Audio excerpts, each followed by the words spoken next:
E aí, pessoal, hoje a gente vai mergulhar de cabeça numa família de materiais que todo mundo da área de metalurgia e inspeção precisa conhecer a fundo: os pesos pesados do universo do aço inox. Sabe quando uma aplicação exige o máximo de resistência, o máximo de dureza? Pois é aí que os aços inoxidáveis martensíticos entram em cena. Quando a pergunta é essa, quando a gente busca o limite da performance mecânica, a resposta quase sempre aponta para a mesma direção: a família martensítica. Eles são, sem dúvida, a solução quando resistência à tração e dureza não são negociáveis no projeto. Então, bora ver nosso roteiro. A gente vai entender o que faz essa família ser tão especial. Qual é a mágica por trás da força deles? Vamos dar um zoom no famoso tipo 410, conhecer os seus primos especialistas e, claro, ver como tudo isso se aplica na prática, lá no campo. Ok, vamos começar do começo. O que, afinal de contas, diferencia esses aços de outros tipos de inox, tipo dos austeníticos que a gente vê em talheres e pias de cozinha? A resposta está numa combinação única de propriedades. Olha só que interessante. Diferente de outros aços, onde a força vem principalmente da receita química, o verdadeiro poder dos martensíticos é destravado. Ele é liberado por um tratamento térmico. É um processo que basicamente vira a estrutura interna do aço de cabeça para baixo, resultando em propriedades mecânicas que são francamente excepcionais. E para ter uma ideia do que estamos falando, se liga nesse número: 275 QSI. Isso dá mais de 1.900 megapascals. É um valor absurdo. Mas e aqui vai um ponto fundamental para qualquer inspetor. Essa força toda tem um preço. A ductilidade é mais baixa. É aquele clássico dilema da metalurgia, o famoso trade-off. Ganha-se de um lado, perde-se do outro. Agora, vamos entender essa ciência. A propriedade de um aço martensítico não está só na lista de ingredientes, mas no modo de preparo. É um processo super controlado de aquecer e resfriar que cria a tal da estrutura que dá nome a essa família.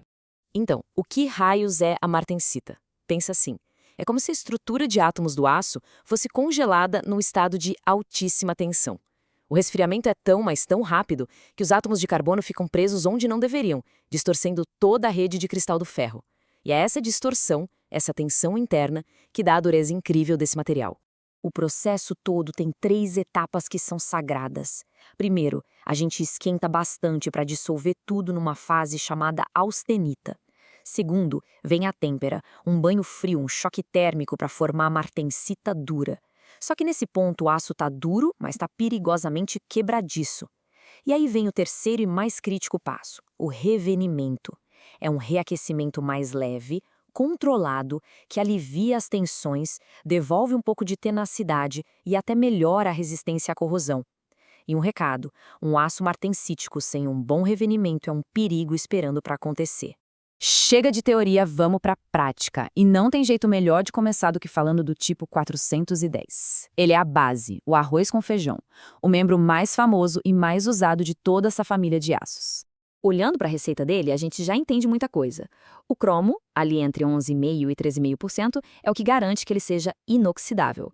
Mas o segredo mesmo está no carbono. No máximo, 0,15%. É o equilíbrio perfeito. Tem carbono suficiente para formar martensita e ficar bem duro, mas não tanto a ponto de deixar o material frágil demais. Depois de passar por todo aquele tratamento térmico, o 410 se transforma num material super versátil. Ele consegue ser forte, mas com uma ductilidade razoável. Aguenta temperaturas altas e se defende bem contra a corrosão do dia a dia. É por isso que a gente encontra ele em todo lugar na indústria, de parafusos e peças de válvulas a componentes críticos em turbinas. Agora, um alerta importantíssimo para quem trabalha em campo. O tipo 410 tem um calcanhar de Aquiles, a tal da fragilização a 885 graus Fahrenheit ou 475 Celsius. Se ele ficar muito tempo trabalhando nessa faixa de temperatura, ele pode ficar perigosamente quebradiço. É um fenômeno que todo profissional precisa ter na ponta da língua para evitar falhas feias. Já vimos os pontos fortes dele, né? Mas é tão importante quanto saber onde ele sofre, principalmente quando o assunto é corrosão. Em que tipo de ambiente ele não deve de jeito nenhum ser usado?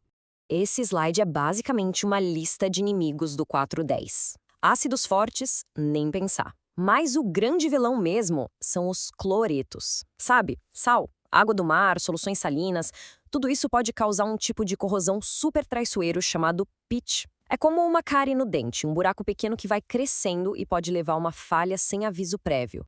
O 410 é ótimo, um verdadeiro pau para toda obra. Mas e se a gente precisar de algo a mais, uma propriedade um pouco melhorada? É aí que entram os especialistas. Pensa neles como variações da receita do 410, cada um ajustado para um trabalho bem específico. O primeiro especialista é o tipo 416, conhecido como aço usinável. A gente adiciona um pouco de enxofre nele e esse enxofre forma umas partículas que ajudam a quebrar o cavaco, aquele fiapo de metal que sai da máquina. Isso torna o trabalho de cortar e dar forma à peça muito mais fácil. A desvantagem? Essas mesmas partículas podem ser um ponto fraco para corrosão. É o trade-off de novo, melhor usinabilidade, um pouco menos de resistência à corrosão. E se o problema for justamente mais resistência à corrosão e mais tenacidade, principalmente contra aqueles cloretos que a gente falou, a solução é adicionar níquel. Os tipos 414 e 431 levam níquel na receita e, por isso, são bem mais parrudos. Eles aguentam o tranco em ambientes agressivos, como o marinho, por exemplo. Agora, e se o objetivo for dureza máxima? Aí a regra é simples, mais carbono. O tipo 420 tem mais carbono que o 410 e por isso ele é perfeito para facas e bisturis, que precisam manter um fio de corte afiado. E no topo da cadeia alimentar da dureza, a gente tem o tipo 440C. Com ainda mais carbono, ele forma partículas extremamente duras na sua estrutura, dando uma resistência ao desgaste fora do comum. É por isso que ele é o rei dos rolamentos. E isso nos leva a esse número, Rockwell C60. Anota aí. Para quem é da área de materiais, esse número é sinônimo de dureza extrema. É o pico de performance que se consegue atingir em toda a série 400 de aços inox, fazendo do 440C um material certo para qualquer aplicação onde o desgaste é o inimigo número 1. Ok, a gente já passou pela ciência, já conheceu as diferentes ligas, agora vamos amarrar tudo isso com o mundo real. Como é que se escolhe o material certo para o trabalho certo lá no dia a dia? Pensa no ambiente dentro de uma turbina a vapor, numa usina de energia. É quente pra caramba e tem muita tensão mecânica. É aqui que ligas como o 410 e principalmente o 422 se destacam. O 422 foi modificado justamente para não perder a força mesmo em altas temperaturas.